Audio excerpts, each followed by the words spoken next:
Howdy y'all. Today we're going to be talking about food, and lots of people have been going around saying, your food's killing you, and today we're going to be talking about that, and we're going to be talking about, what may be killing you, what may not be killing you, but today we're really talking about one thing in particular, and that's glyphosate. What it does to you, how much you're getting, are you getting even enough to affect you, and yeah, all of that. So glyphosate, they've really first started using it. I got notes here because there's lots of numbers, lots of dates, and I wanted to get them right. So the year 2000, they really started spraying glyphosate on tons of stuff as a desiccant. So they would spray it on wheat to dry it out. They didn't used to be able to grow very much wheat in Canada at all. Sorry, beans in Canada at all, because it would get too cold. The weather wasn't right. But then as soon as they started using glyphosate as a desiccant on the beans, then all of a sudden they're able to grow tons of beans in Canada. And same with wheat, they spray it on as a desiccant to make it to where the wheat dries out faster. Now, if you spray down it beforehand as a weed protectant, then you're not getting near as much. But what they're doing is they're spraying all the glyphosate directly on the wheat, then they harvest it, and then they turn it into bread, tortillas, etc. So they spray it on, and then they turn it into stuff. So it's in all the food that you're eating then.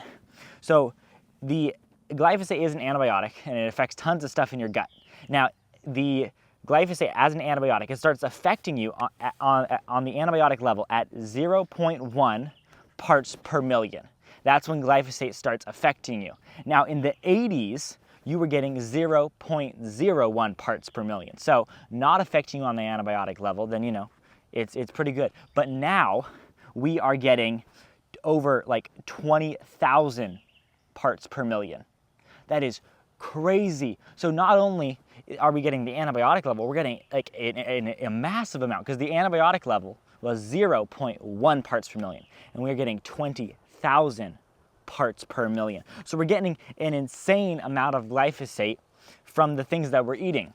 Now, the main things to avoid for glyphosate are beans, wheat, sugar, and oats, and then also GMO alfalfa. They're starting to spray on tons of alfalfa because of the GMO properties. But with the GMO alfalfa, a lot of farmers have stopped using GMO alfalfa and GMO alfalfa pellets because it's affecting the cows. The cows, when they eat the GMO alfalfa, they're getting so much glyphosate that they can't eat right. They can't drink water. They're falling over. There's this guy, and he had a bunch of cows, and all of his cows couldn't drink the water because they were having tons of nerve problems, and they literally couldn't physically drink the water out of the trough. And then he had this guy come out, and they switched all the feed to an organic feed, so that way they wouldn't be getting any glyphosate from the hay, and then all the problems went away. Then the cows went completely back to normal. So the glyphosate's affecting you too. You're probably not getting quite as much as the cows, but you're still getting on a huge scale compared to even the 80s. So when you're looking at foods to avoid, you want to avoid wheat, oats, beans, and sugar. Now, you don't have to avoid them completely. If you get organic things, the organic things are not sprayed. With a lot of people think that they're gluten intolerant. Now, this isn't for everybody. Some people actually are gluten intolerant, but there's a bunch of people that can go over to Europe, and suddenly, all of a sudden, they aren't allergic to gluten anymore. When it's probably not the gluten, it's the glyphosate, because in Europe, a lot of the European countries, they're actually banning glyphosate. And in Mexico, they just did a thing to ban glyphosate. But in the US, we're spraying it on thicker and heavier than anywhere right now.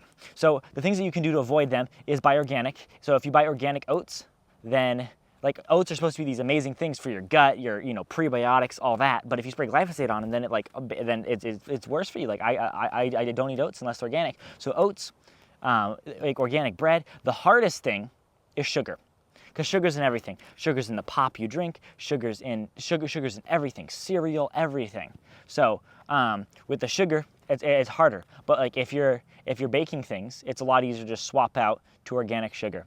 And then if you're getting a pop, you can get the Cokes in glass that are imported from Mexico, and then you're probably getting Mexican sugar, and it's probably not going to affect you as much. So the biggest thing, in my opinion, is to reduce your exposure. If you can reduce your exposure by 80%, that's pretty good. If you try to get 100%, you're probably going to drive yourself absolutely insane, because you're never going to get 100% of the glyphosate. But if you can switch to organic on those, 4 things, beans, sugar, wheat, and oats, then you're doing pretty good and you're able to skip over a lot of the glyphosate. Now, and then a study was just done by Michael J. Fox, you know, the guy in all the Back to the Future movies.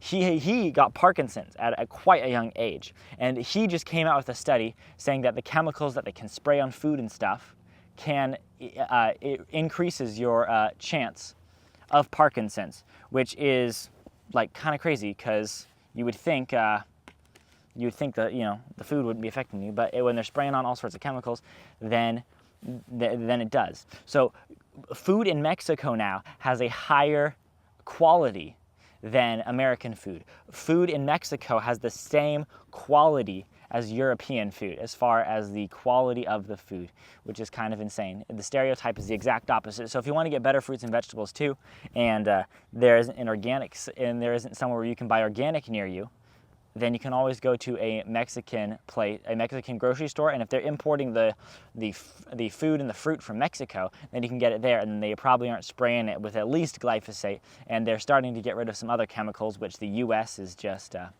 continually happily spraying on. So hope this video is a little informative, because I've been seeing lots of people talking about, you know, their glyphosate exposure and lots of stuff, but then a lot of people don't know the foods to avoid to even be able to impact their glyphosate exposure. So if this video was helpful, let me know in the comments and let me know what videos you want to see next.